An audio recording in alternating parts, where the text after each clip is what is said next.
Why don't you just tell us a little bit about the book? Just give us a little back jacket copy. What's this about? The very wealthy fellow, he made a lot of money from age 22 until 70. He knew that he needed, his dad had recommended that he pursue something that's lucrative because the family business had gone broke when he was in college. So he goes on and does exceedingly well. And at one point, he and a partner from Goldman Sachs go on their own and open up a hedge fund.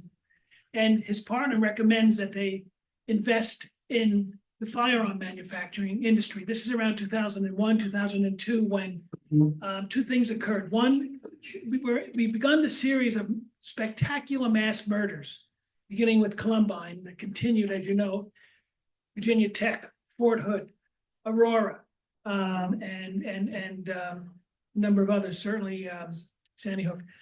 But at the same time, the Republicans under George W. Bush, knowing that insurance companies were beginning to file lawsuits against gun manufacturers when a gun is used in a crime, the Republicans passed an extraordinary piece of legislation over Democratic opposition that gave gun manufacturers a federal shield against all lawsuits.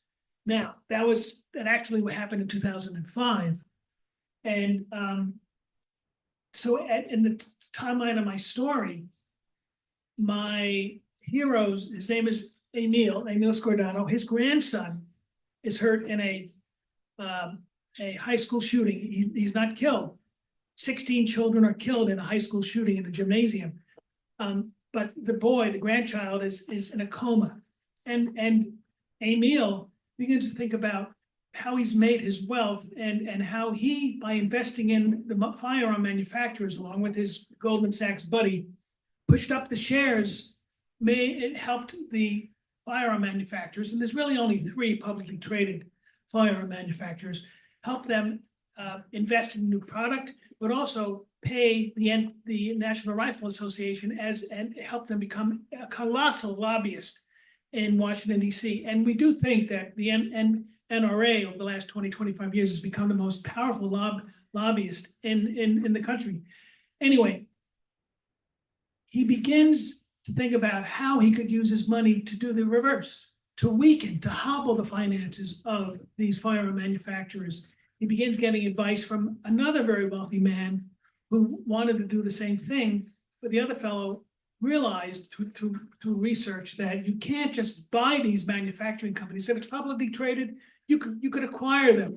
But if you were to do that and revamp the product line to only and not sell, for instance, assault weapons to the civilian public, but instead just manufacture guns and weapons for the collectors, for the armed forces, for the police.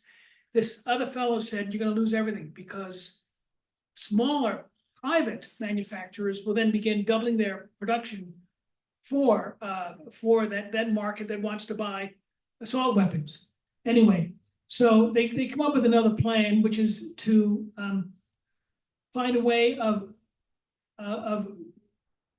cutting down, selling the stocks of these companies short to bring their prices down from $22 a share down to $8, $9 a share, and maybe even lower, thereby reversing that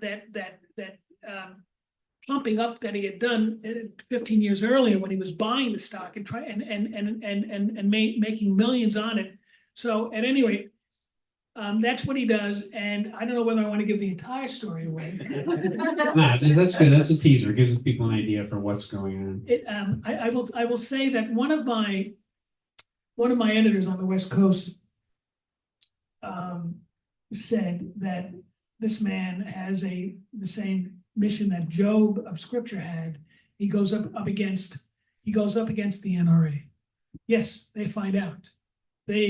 They're not happy about this. He goes up against a Republican congressman, very wealthy, equally wealthy, from Virginia.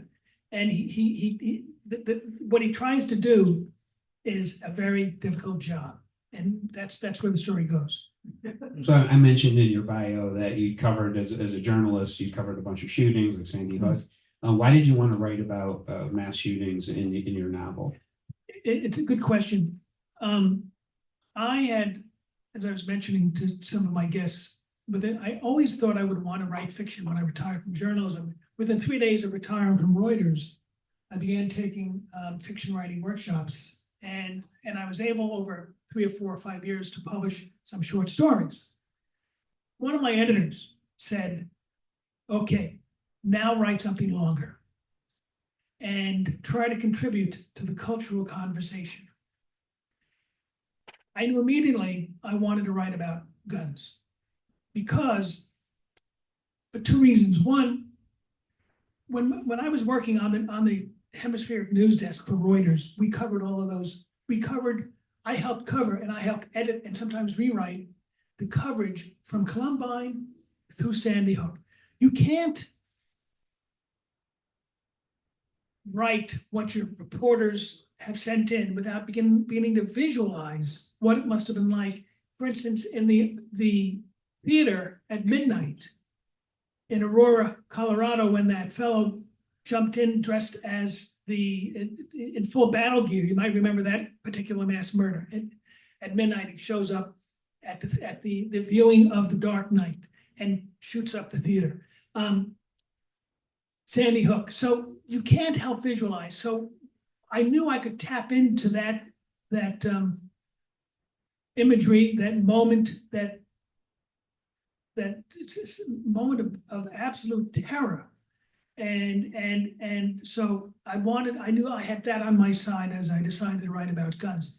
The other thing is this: a lot of my Reuters colleagues are from around the world, and for argument's sake, say 6 or 7 of them are from South Africa, Australia, India, Iraq.